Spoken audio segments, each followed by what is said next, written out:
Welcome, everybody, to Hopium Chronicles and our periodic showing of our presentation called With Democrats, Things Get Better. I update this every few months or so, and so every time I show it, it's fresh and new, and even if you've seen it before, there are lots of always new things in here, both in terms of data and insights and observations about our politics. So fasten your seatbelt. This will go about 30 minutes or so, and then we'll get to your questions. Very grateful for a fun crew that's with me here today.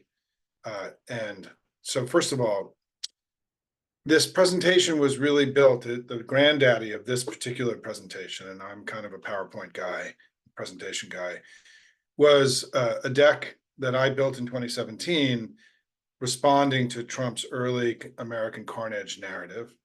And it was called Patriotism and Optimism, Rejecting Trump's Poisonous Pessimism. And from the very first day, it was about telling a story about America and the good works of the Democratic Party as a response to the relentless negative sentiment that Trump and MAGA have been pouring into our discourse every day. My core take on 2024, because it will come up, and I just want to get this out of the way, is that Joe Biden's been a good president, our party is strong, and the Republicans are running the ugliest political candidate that any of us have ever seen. And that in the coming months, and when we prosecute our case for ourselves and against him, we should be able to win this election if we do the work. But our story today begins in 1989. The Cold War ended, 40 years of a Cold War, which is now becoming more relevant than ever in some ways, given what's happening in global politics, and a new era of global and domestic US politics and global politics began. And so much has changed since 1989. I mean, this is just a partial list. We could make it much longer. I think sometimes it's easy to forget how much has really changed during this period. But certainly the most significant change is that we've seen this rise of the global system that came out of 1989 and the work of the Bill Clinton and others to ensure that the rest of the world went into this single global American system. And part of what's happening in our politics today is that some of the big countries, Russia and China, who went into that global system, are now spinning the bit a little bit and challenging that global system that America built. But so much has changed during this time. And really the central question that we try to ask today is about, I'm just going to take a break for 1 second here. No vacuum for 1 hour. Good. I'll tell you what. Good.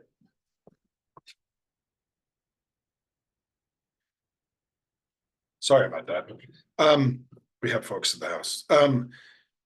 The question that we try to answer in this presentation is, with all this change, how have the two parties managed against change? How have they responded to and adapted to these enormous changes we've seen here and around the world? And let's go through some data, right? On the very first bit of data, it's a basic measure of job creation under the presidents. You can see that Democratic presidents have done a lot better than Republicans during this period. Trump even was the first president since Hoover to have had net job loss on his watch. And we've seen this basic pattern that's going to be repeated here in this presentation, that things have gotten better when we've been in power and not so much when they've been in power. When you add this up, what we saw was that in the 16 years of Trump and the two Bush presidencies and the 16 years of Clinton and Obama, apples to apples, 17 times more jobs were created under Clinton and Obama. Because when I did this presentation, or when I built this originally, it was 12 years of Republicans and 16 years of Democrats.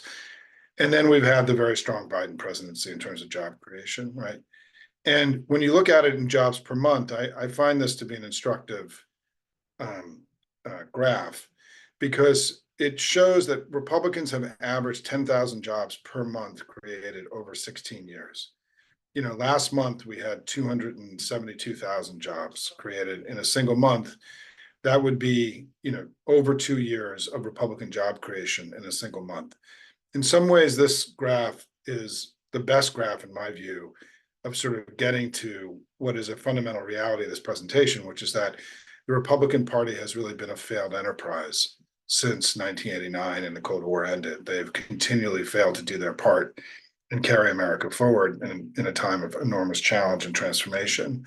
And when you look at it here in terms of the unemployment rate, you've seen the unemployment rate go up. Under Republicans, it's gone down. Under Democrats.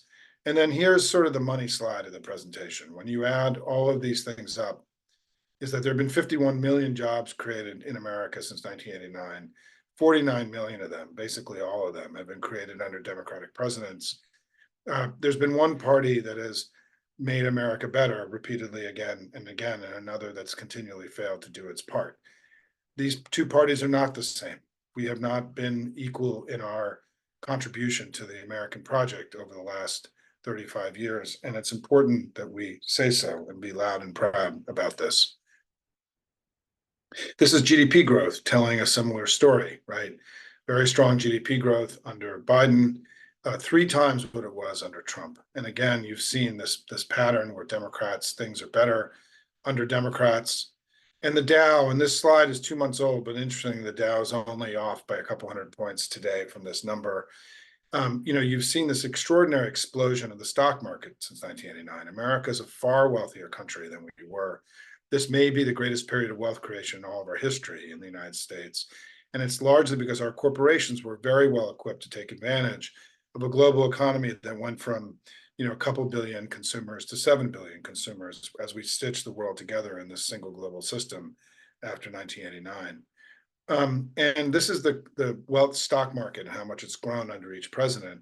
And you can see, again, virtually all of the wealth creation that's taken place in America, making us this prosperous, wealthy nation, has happened under Democratic presidents. And Biden's got a little bit of catching up to do with Trump, but obviously the market is continuing to set records here.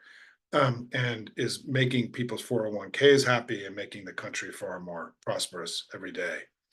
And what's important to recognize is this prosperity has been, yes, there's been concentration among the very wealthy, but average everyday people have also done well during this period. You've seen median income grow significantly. And this idea that Americans are falling behind or have receded or are making less money or have less wealth, none of these things are true, right? Things that people have moved ahead, just not as fast as people with with asset wealth, but they have moved ahead, and of all kinds have moved ahead. And we also know, and we're going to come back to that in a minute, and we also know that under Democrats, the deficits go down, and under Republicans, they go up. I mean, this idea that's in our system, there may be no more false narrative in our politics today that Republicans are good at creating growth and good at getting the deficit down. The exact opposite is true. With Republicans, you get recession, higher deficits. With Democrats, you get strong growth and lower deficits. We've been the party of fiscal responsibility in America. They've been the party of fiscal profligacy in recent decades. And this just shows how much this slide is the percentage of the deficit as percentage of GDP, right? This is another measure. It's not a raw number, it's a percentage. And you can see that after World War II, things were pretty stable here. And then Reagan comes, right? And then we start seeing these much bigger deficits because they cut taxes and cut revenue, and the deficits went up. And then you see Clinton got a big deficit and took it to surplus. And then we had another Bush come in, and the deficit goes way down. And then Obama, pushed it back up, right? And then Trump takes it here. Trump took the deficit to unprecedented places. It's not really surprising given that he is a big spender and has bankrupted his companies and is a reckless and irresponsible person. But you can see that his track record of deficit creation is like everything else. It's very Trumpian, right? It's bigger than life. And they have been the party of fiscal recklessness, and we've been the party of fiscal responsibility. And I think in recent months, we've even heard, this argument Republicans have made, which has been so beyond parody, right? The big attack on our Ukraine investments were that we shouldn't be spending money in Ukraine. We should spend it here at home. Democrats are like, hey, wait a minute. We just passed these 3 massive investment bills, right? The biggest public investment since the 1960s. And the Republican response, of course, has been to cut them all, right? They want to cut them all. We are dealing with a party that is clearly economically illiterate. They may be for big business, but they aren't. There's only been one party that's been successful at this capitalism thing, since 1989. It's been the Democratic Party. And so let's go through some of the Biden data here a little bit now, right? Which has been remarkable. And the American can-do spirit is alive and well, and we should be very loud and proud about this. GDP growth here has been higher and better than any other advanced economy in the world. Today, when you look at the GDP nowcast, as it's called, from the Atlanta Fed, GDP this quarter is running at over 3%, continuing this 3% plus GDP growth rate under Biden. Remarkable story, by the way. We've also had the best job market today since the 1960s. There's never been a better time to find a job. And this is the lowest peacetime unemployment rate America's had since World War II. We continue to get kudos from analysts who are comparing our economy to other economies. The Wall Street Journal just recently did this survey of economists in the United States, and their headline for that story was that the American economy is the envy of the world. We just saw The Economist with this story that the America is in the midst of an extraordinary startup boom, the sign of the strength, resilience, grit, can-do spirit here in the United States, right? They call it go-getting spirit. We also just saw a World Bank report just in the last week where the World Bank revised their estimates of global growth upwards because of the strength, for one reason, because of the strength of the American economy, which is powering upward growth all around the world. You know, we've seen record domestic oil and gas production. We had more oil and gas produced in 2023 in America than any year in our history, and we had more oil produced in America in 2023 than any country in the history of the world, right? We know that we're making huge advances in renewable deployment here in the United States and globally. And today, America is far more energy independent because of all this than we've been in many decades. We've seen this huge explosion in manufacturing investment in the United States because of the president's policies, which is private sector investment. There's government, which is matching government investment. These are manufacturing plants that are going to be creating jobs and opportunities for workers for decades to come. It's an extraordinary, clear policy success of the Biden administration. And we've also had something that I find to be so fascinating, which is this is the data that The Economist was referring to, is that we've had this very extended run of new business formation in the United States. It's a critical measure of the health and vitality of an economy, the confidence that people have to go out and start their own businesses. We've seen this highly elevated period over the last few years, so encouraging for future opportunity and growth in America. And we've also seen, you know, our poverty rates, right, and our uninsured rate have been lower under Joe Biden than they've been in any time in American history. We've had the lowest uninsured rate in American history today. We've had more people sign up with the ACA than ever before. We did have the lowest poverty rate, and it's gone back up a little bit, but we've seen remarkable achievements in creating prosperity for all under Joe Biden and the Democrats.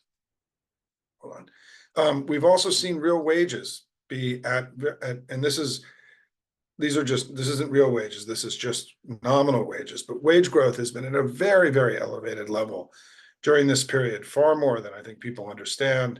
You've seen a huge increase in the wealth of Americans in recent years because of the booming stock market, because of real estate, because people are employed, right? The unemployment rate is so low, people are working. We've also seen domestic programs putting wealth and money into people's pockets, like the ACA, which creates greater wealth and opportunity for workers.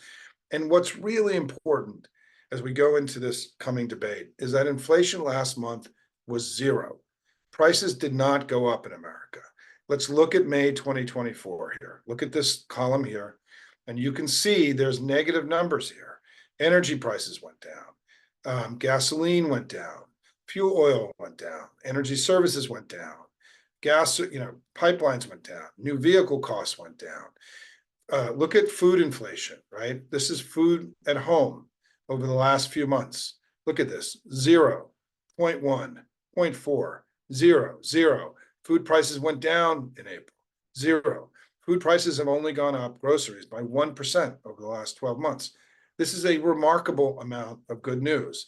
And there's an increasing amount of analysis that says the reason that we're still a little bit high in inflation is almost entirely due to housing prices.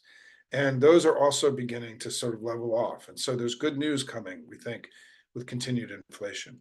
And this is Heather Long, who writes for the Washington Post, has had this tweet this week, where since the end of the pandemic now, wages have gone up more than inflation, right? So we know that workers aren't falling behind. People haven't dropped back. We've seen enormous wealth creation, wage growth, unemployment at all-time lows. This is, people are better off today, and we need to be able to be loud and proud about that. And you're seeing that in some of the consumer sentiment numbers. This, I realize I have to update this now, but this was the conference board on satisfaction in people's work, right? Job satisfaction. It hit all-time highs in recent years. We've seen all-time highs in life satisfaction, job satisfaction, income satisfaction. People are not angry and pissed off at the economy. They feel like they are doing better. There's a lot of data showing that people's own sense of their own progress has been very significant, right? We know we have these measures. And on this question about whether the economy is doing better, this is a very good recent chart from the Wall Street Journal from their polling. The people say the US economy is not doing well, which is obviously wrong and kind of absurd in some levels, given what we just went through. But in the battleground states where the election is going to be decided, an overwhelming majority of workers believe that things are better where they are. And that's where the election is going to be contested. It's going to be contested in 7 states. It's not going to be contested in the United States. It's being contested in Arizona, in Georgia, Michigan, North Carolina, Nevada, Pennsylvania, Wisconsin. This gives me, and this is a sign that this idea that people are down on the economy, it's false. That is a false argument. There's a lot of data showing that people are actually very happy with the economy, which is one of the reasons I think we keep winning elections around the country. And it's also, I think, a central reason why Joe Biden is going to be elected president again. We also know from recent days that violent crime and murder rates have plummeted now in recent years. They rose under Trump. They've come way down under Biden. I mean, look at this. And by historical standards, the crime rates in the United States are so much lower than they were 30, 35 years ago. We're living in a far safer country than we were. We're more prosperous. People are getting ahead, right? We've come to the other side of COVID. The deficit is down. Crime is down. Murder rates, by the way, as we've seen in recent years, are much higher in red states than blue states. So this whole narrative around crime, which got to Trump's attacking in Milwaukee the other day, is all race-based, right? It's not fact-based. It's not reality-based, right? The country is far safer today than it was either under Trump or 35 years ago. This is also just from a recent report from a group that studies the border and immigration. The number of migrants arriving into the United States this year has plummeted. Border flows are way down. The United States diplomacy with Mexico has significantly diminished the flow of migrants to the US border. This is incredibly encouraging news, right? And we also know that the narrative around us being for open borders was always ridiculous. Under Obama, Biden, the number of undocumented immigrants in the United States plummeted. And the issue that we've had in recent years is there's new conditions that are creating the kind of flows that we're seeing to the border. Many immigrants are coming from far away. These things didn't used to happen before, from Venezuela and Cuba, and Brazil and other faraway countries, augmenting the normal flow of migrants to the United States. It's why things have increased, is that people are coming from much further away, usually from countries that are communist-led and are under a lot of trouble, and there's enormous turmoil in these countries. And so what's happened is that Joe Biden has aggressively tried to present a new set of policies to deal with these new realities. We negotiated a bill with the Republican Senate. We had bipartisan support for a smart border bill, and Donald Trump killed it because he wants chaos at the border, and he doesn't want order at the border any longer, whatever he claims he's for. And Joe Biden just yesterday, came out with a far-sighted and bold plan to keep immigrant families together, which we can talk about in the Q&A. So guys, how are we doing, America, right? Here we are 3 months before voting begins. And the answer is we're kicking ass, right? Joe Biden has been a really good president, and things are far better in America today. And they are far better in America today while we've had this period of mass migration. I mean, this is a central refutation of Trump's core argument that immigrants have made America less than we used to be. We're no longer great, when the exact opposites happened. We have all these stock markets booming. The deficit is down, the best job market since the 1960s. New jobs are being created at record rates. We've seen wages go way up, right? All these indicators, the uninsured rate is lower than it's ever been. We have all these indicators showing that the economy is doing remarkably well, perhaps better than it ever has in the history of the country. And it's happened because of immigrants, not in spite of them. And we need to not run away from this for any moment as Democrats. Immigrants have made us stronger and better and more prosperous and more free. And we're lucky to have the kind of vibrancy that comes from people who come here to be patriots, who love this country, who want to contribute to it. We are blessed every day that this is the way that America works. And we don't have broad opposition to globalization or immigration among Democrats, right? That's concentrated among Republicans. We're the party that wants to be engaged with the world. They're the party that wants to withdraw from it. And so by many measures today, life in America is better than it's ever been in a long time, and perhaps ever, right? And so our success as a party, and I'm going to go through the rest of this quickly now, because I took a little time with that, because some of this was new stuff I was trying out today. We've also been successful politically. We've won more votes in 7 out of the 8 last presidential elections. No American political party's ever done that in our history. And I think these two things are connected, right? Our success in governing has led to our success in elections. We also know that since Dobbs, right, we did something unusual, which is that we gain seats and we gain power. Parties in power always lose seats when they're in power. We've gained power. We've defied history, and we've done all these remarkable things in recent years. And we just had this very strong special election performance in Ohio just a few days ago, showing again this idea that we keep overperforming expectations. They keep struggling because we're a good party and they're a scary party, right? And the voters understand this, right? They don't see us as the same. We also know during this period that Democrats have led in party ID for most of this period since 1989, similar to our electoral results that we've had in the popular vote. And so if I'm correct, by the way, that people in their mid to late 40s and younger have only lived in a world full of good Democrats and not so good Republicans, then they should be much more democratic, right, based on lived experience. And that's what's happened. We've seen this huge shift in young people in recent elections where young people have been much more democratic. Young people were a jump ball group for many years in American politics. They aren't any longer. We're going to see what happens in this election, but I am confident that if we execute the campaign that we need to execute, we can replicate these numbers with young people. And we know from the Harvard IOP polling that just came out in April that young people's vote intentions, 18 to 29-year-old vote intentions, are running at about the same as what they were in 2020, which was a record turnout year. We could see big youth turnout here in 2024, and we need them in order to push to win this election.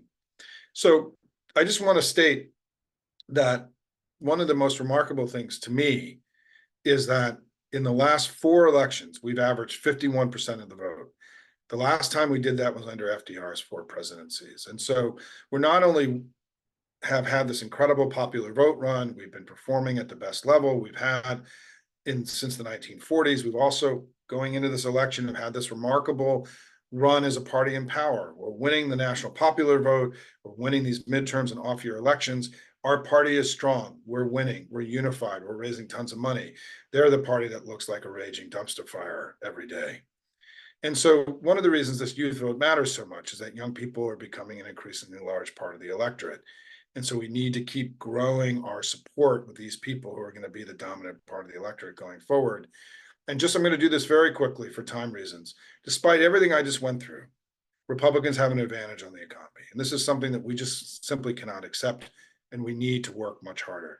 This is the exit polls, the AP Votecast from 2020. Joe Biden won the election because he won COVID voters, right? 73-25. But Trump won economy jobs voters by 4-1, right? And on this simple question of who's better able to handle the economy, Trump beat Biden by 12 points.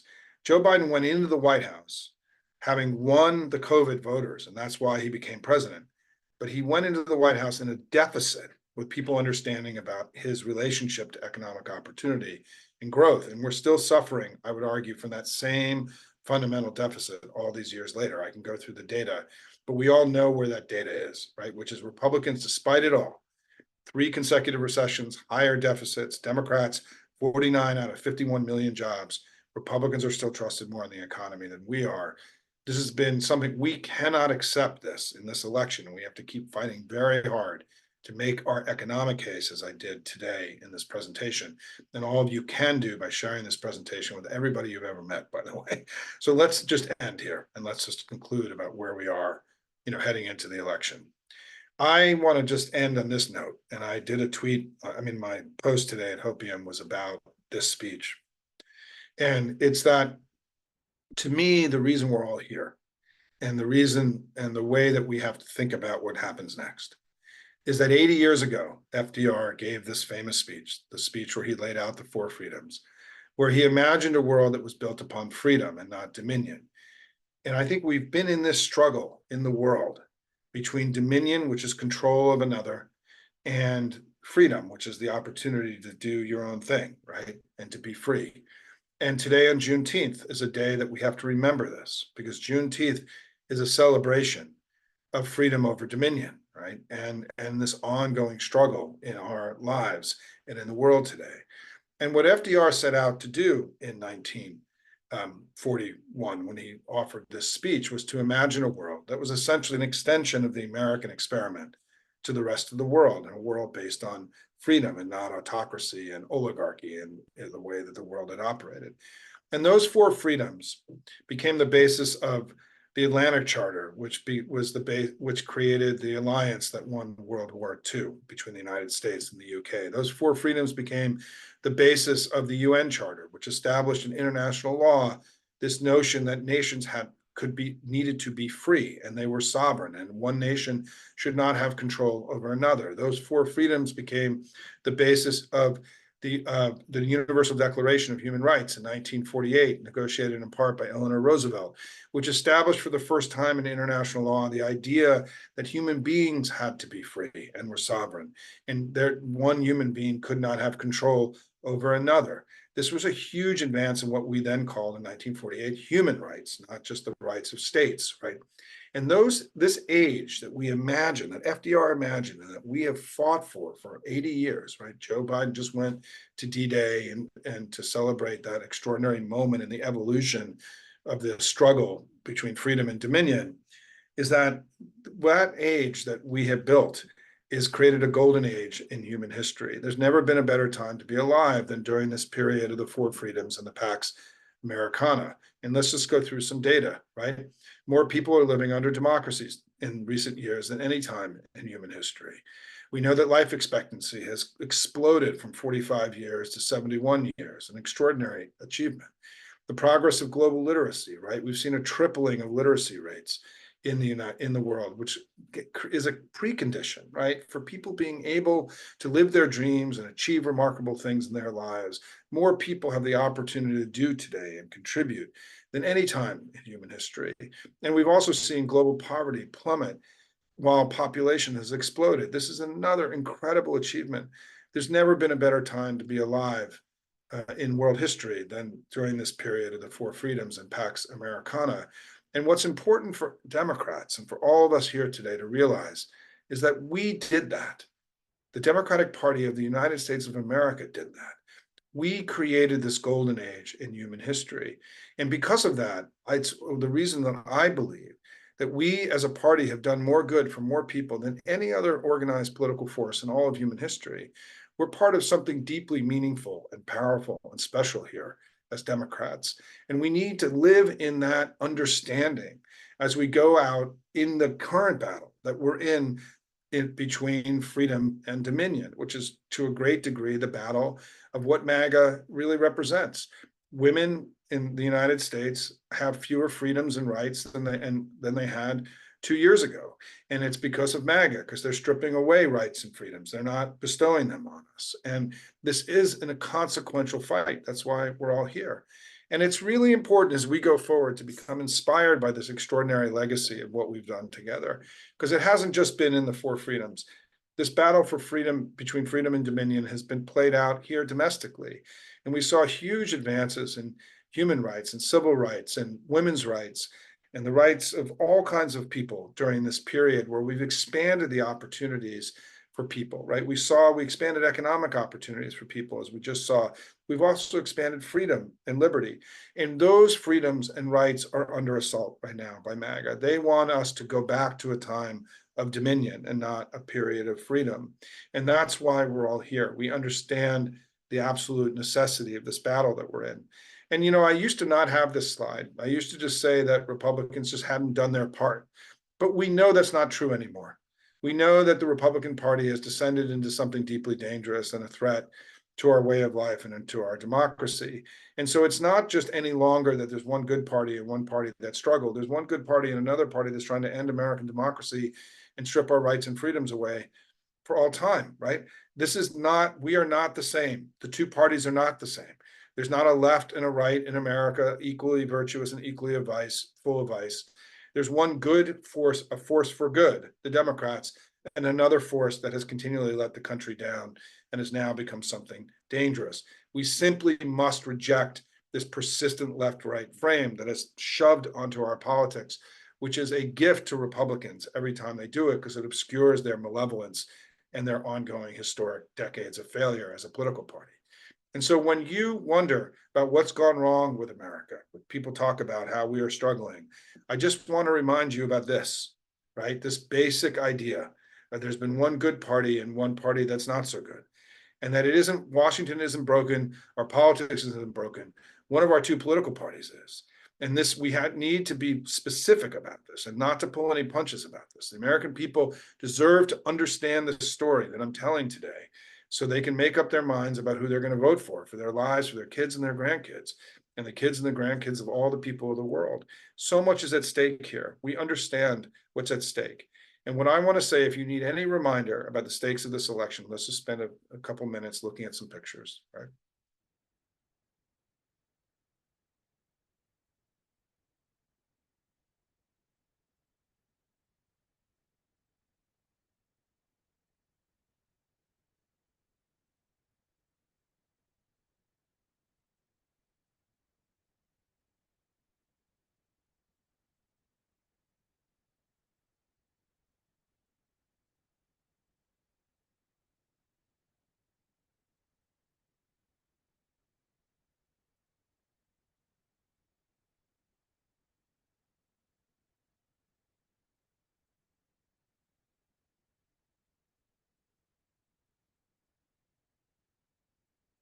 Thanks, everybody. Join me in being loud and proud about this great, remarkable, historic political party that we're part of. Stakes are so high, but the reason I'm so confident that we're going to win is because of all of you. Our party was called once before in the 1940s, and we answered that call.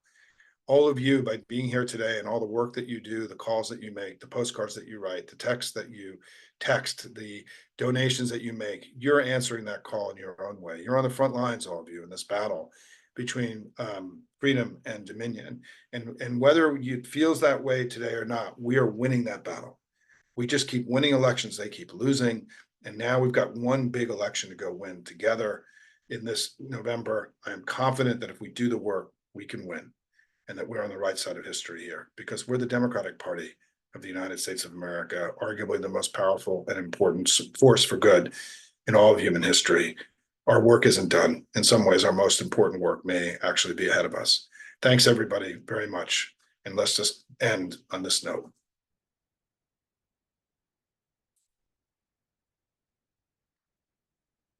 Okay, I'm going to open it up for questions, comments, suggestions.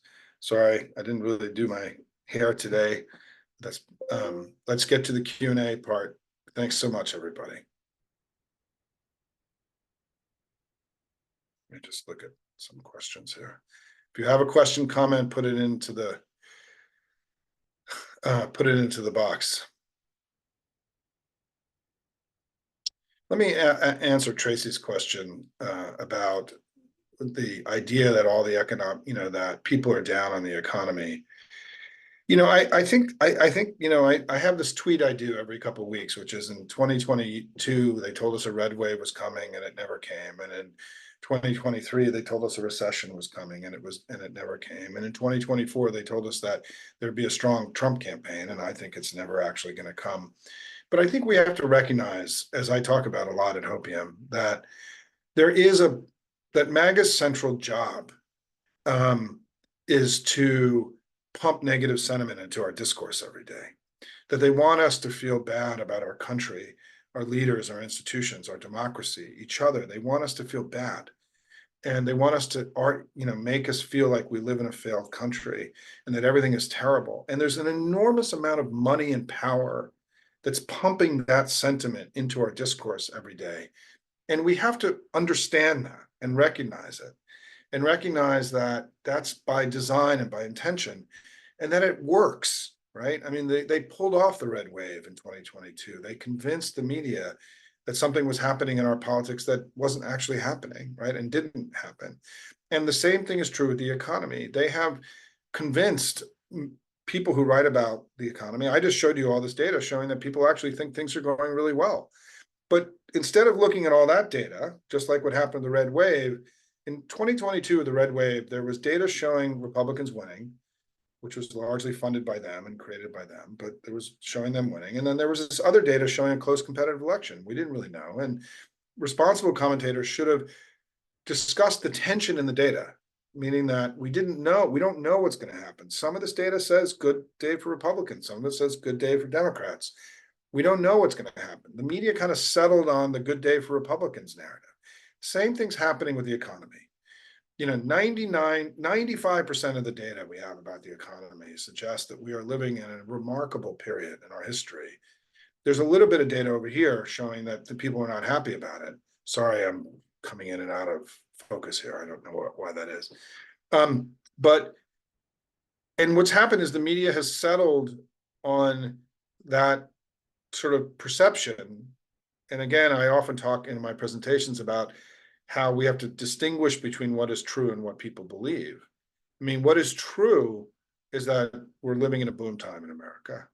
It's a boom in America. The economy is booming. People are far better off. Stock market's breaking records. The deficit is way down, right? Wages are way up. Wealth is way up, right? We're living in a boom.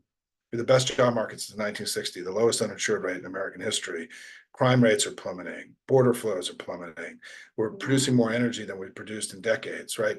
Things are going unbelievably well in America. And part of our job has to be to reject the people who want to talk down America. We want to talk America up, right? We are motivated by love of country and our proud patriotism. This is the most remarkable country in the history of the world, right? And we're all blessed and lucky to be here. And we have to, in our own understanding, to not let their negativity and their negative sentiment dictate our understanding. And just because people claim the economy is down, I just showed you that there's data showing that's actually not true, right? If people in the battleground states think things are better there, we're going to win this election. And they do think things are better in their own states, because that's going to be what's litigated in this election. And so I think that we have to recognize is that we are all up against, and I did a tweet I did in one of my Hopium posts last week. I mentioned Anne Applebaum's book, and I don't have it in front of me. I won't be able to read it to you. But Anne Applebaum who's an historian and a commentator, who lives in Europe, has written a book, which is, I don't know if it's out yet, but it's going to be out soon, where she says that the propaganda coming from anti-democratic forces, Russia and others, has changed a lot. In the olden times, the propaganda was about how good everything was in these countries. Now the propaganda and the social media engagement we're having in the US is telling us how bad everything is in our countries.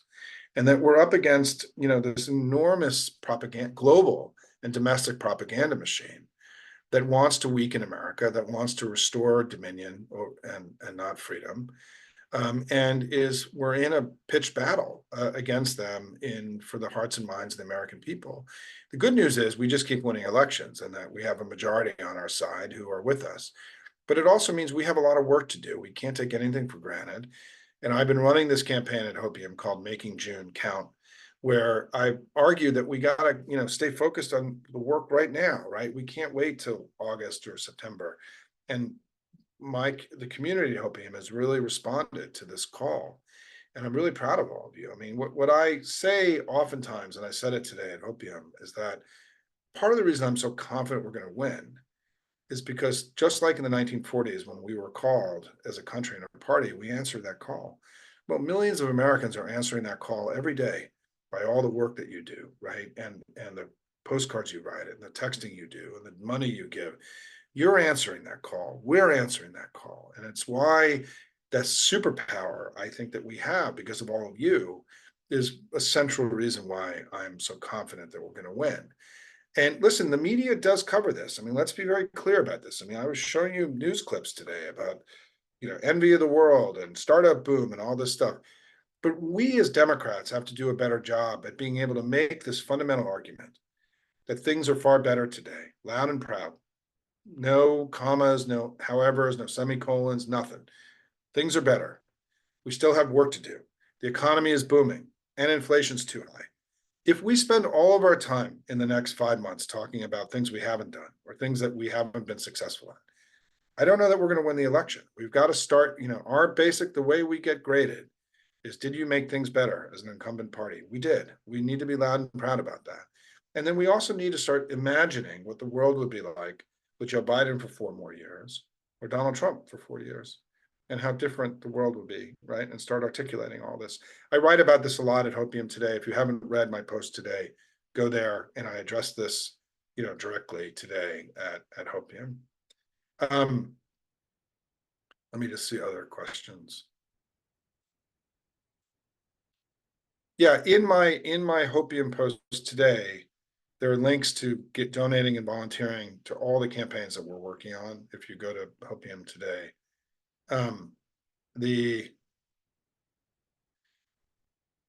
I will ask DNC Reach to spread this presentation. Let's see what they'll do and if I can do that. So I think in terms of the debate, some of you have asked questions about the debate.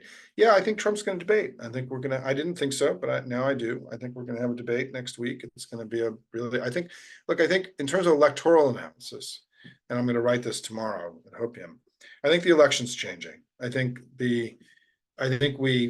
just like in the spring of 2022, when Dobbs happened, Uvalde happened, the election started changing.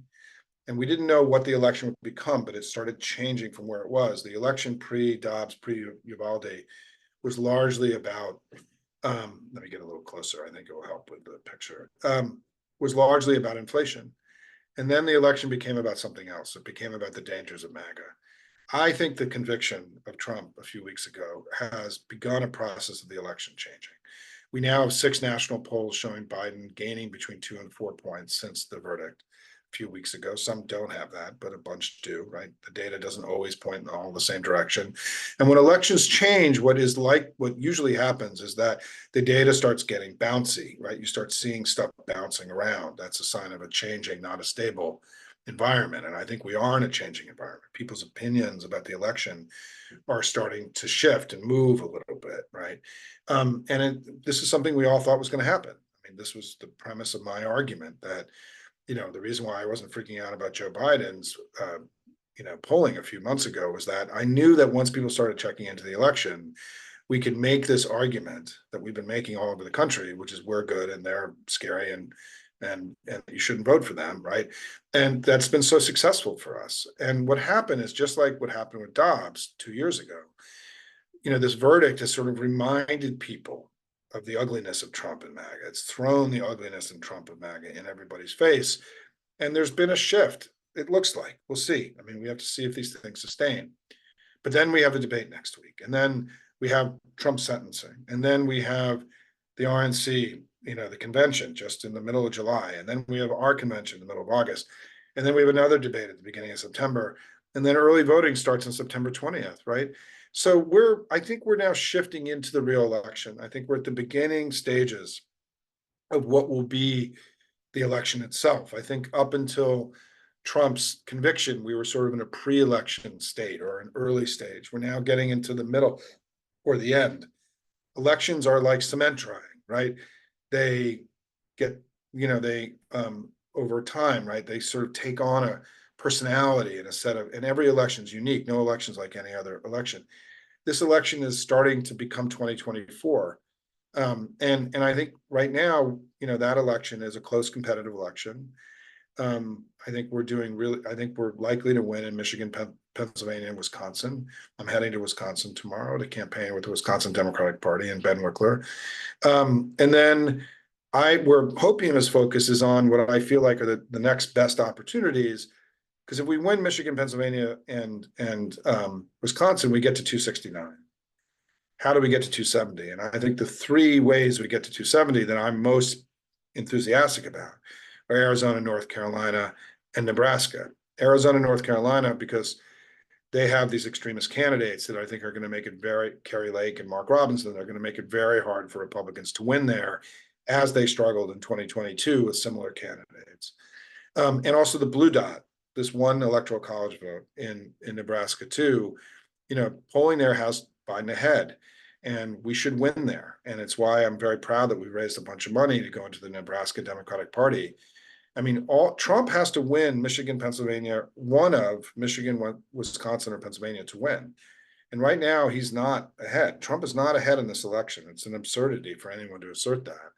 And certainly, he's neither ahead in the public in polling, popular vote polling, nor is he ahead in the states he needs to get to 270. Right. So this is a close competitive election. I think we have a little bit of momentum. I think we have had more money, and I think we still will have more money, although I think Trump is catching up a little bit. But we have superior organization, and we have something really important that they don't have, which is we have all of you, right? We have this 2 to 3 million proud patriots who love their country, who are fighting with everything they got to make sure our democracy doesn't slip away. All of you and your work is why we keep doing so well. And we have this sort of secret sauce, right, that they don't have, that they're never going to have. And it's why I feel like, in all things being equal right now, I would so much rather be us than them. Yeah.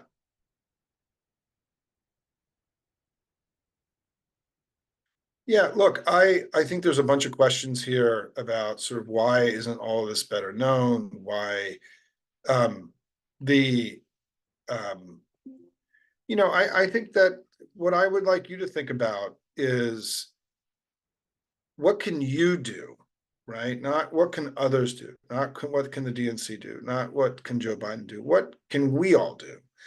We have taken it under our own, we've taken responsibility for helping Democrats win elections. All the money we're raising, the volunteering we're doing, nobody told you to go do that. You guys went out and did it, right? It was very Tocquevillian. This is kind of a bottom-up thing.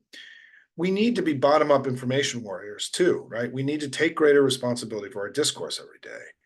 At the beginning of Hopium, I often heard people say, well, why isn't Joe Biden doing this? Or why isn't the DNC doing this? And my response is, in a very Kennedy-like way, which is ask not what your party can do for you, but what can you do for your party? And what many of you have been doing is this volunteering. But I think what I'm discussing today and asking you to do with this presentation is to help become an information warrior for your democracy. Help take greater responsibility for the integrity of our discourse, for the battle for truth, the battle for freedom and dominion. A lot of where we've been successful has been channeling this into campaigns. And by the way, that's working, so that's good. But we need to do more, and we need to be involved together in the 24/7, 365 battle for truth and for people understanding what's happening in their own country. And I joke oftentimes that based on the power of my dog, Tug, who's over my other shoulder here he is, Tug, my 11.5-year-old white bulldog, that he and I are giving you permission now and to become information warriors for your democracy. We are deputizing everyone who's watching this presentation today to become an information warrior for your democracy. This presentation will be up on the Hopium site tomorrow. Send it to everyone you've ever met. Ask them to do it. It will be on YouTube tomorrow as well. Send it to everyone you've ever met. I will also, in the post tomorrow, have a core of the top 6 to 8 slides. I don't release the slide deck. There's reasons for that I can get into, but in part because what I found when I used to is that people were stealing the slides from me, and I'm just not going to do that. What I want people to watch the presentation. And also, if you become a Hopium subscriber, you get little bits of this every day, right? This idea of breaking it down and chunking it down, well, that's what Hopium is, 6 days a week, right? I publish 6 days a week.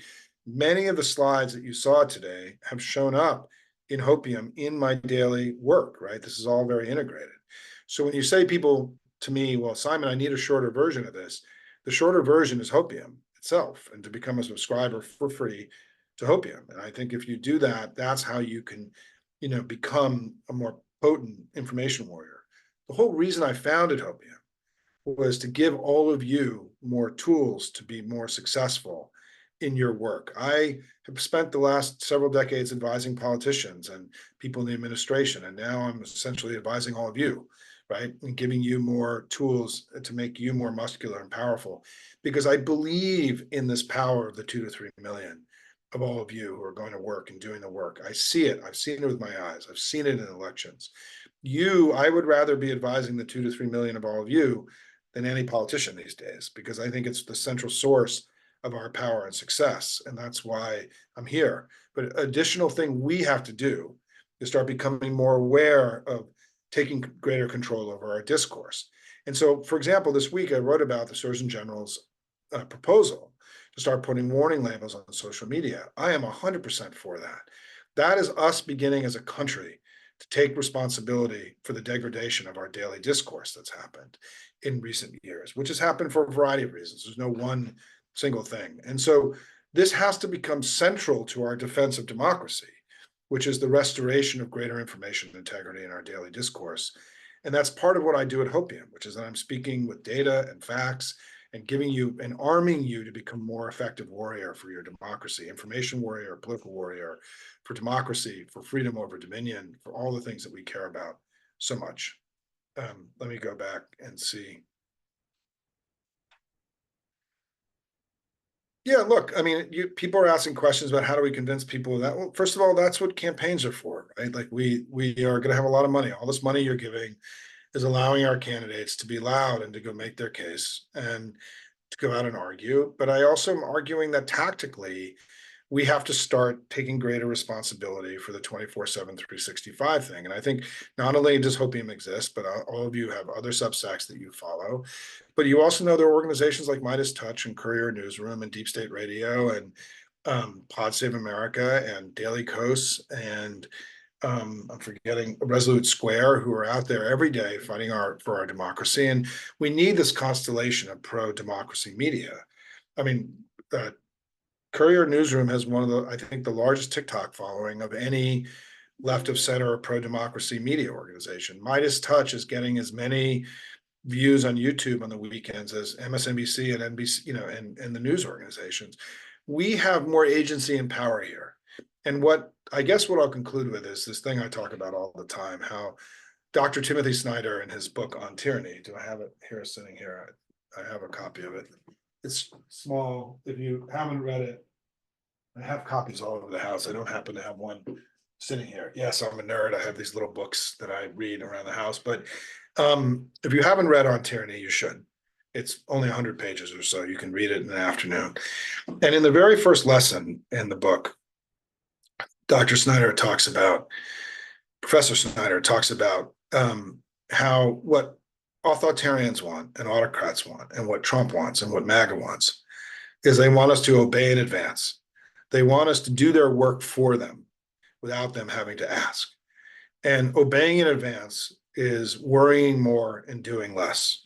Obeying in advance is spending 80% of our time communicating with other people about all the things that we're disappointed in, as opposed to all the things that are going right. Obeying in advance is because when you spend your time pushing negative sentiment into our discourse, you're doing MAGA's work for them, right? Obeying in advance is deciding this weekend that you're too nervous and scared about the debate and you're not going to make your phone calls and do your texts and write your postcards. Our work, the work we do, is a rejection of the authoritarian goal that they want us to believe that resistance is futile. They want us to believe there's nothing you can do, that Trump winning the election, becoming president, is inevitable. And there's nothing you can do. There's no action you can take.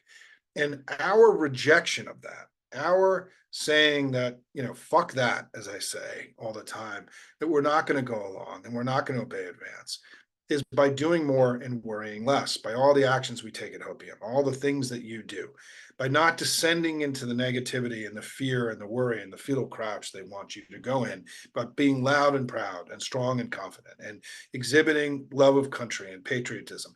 This is how we reject MAGA. MAGA wants us to feel bad about our country, our institutions, our democracy, America, everything. We can't let them win. We have to be loud and proud about the greatness and goodness of this country. One of the ways you have of connecting with that is this presentation, right? And the work that we do at Hopium. We have more agency and power than we understand. And what I'm asking you to do as the final request today is to commit to me and Tug, there he is over my shoulder, right behind my shoulder here, my bulldog, who is my writing partner and my muse and my inspiration every day, right, is that we need to become information warriors for our democracy. Spread this presentation to everyone you've ever met. Do it for weeks. Don't give up. Be annoying. Let's go work on this together. We are part of the most important political force for good in all of human history. And everyone we've ever met needs to understand that and know that. Let's do it together. Let's go win this election together. Let's go tell our story together. Let's be loud and proud together. And let's not ever, for one moment, any day of the week, obey in advance. Let's go do what we need to do and win. Thanks, everybody, so much. Take care.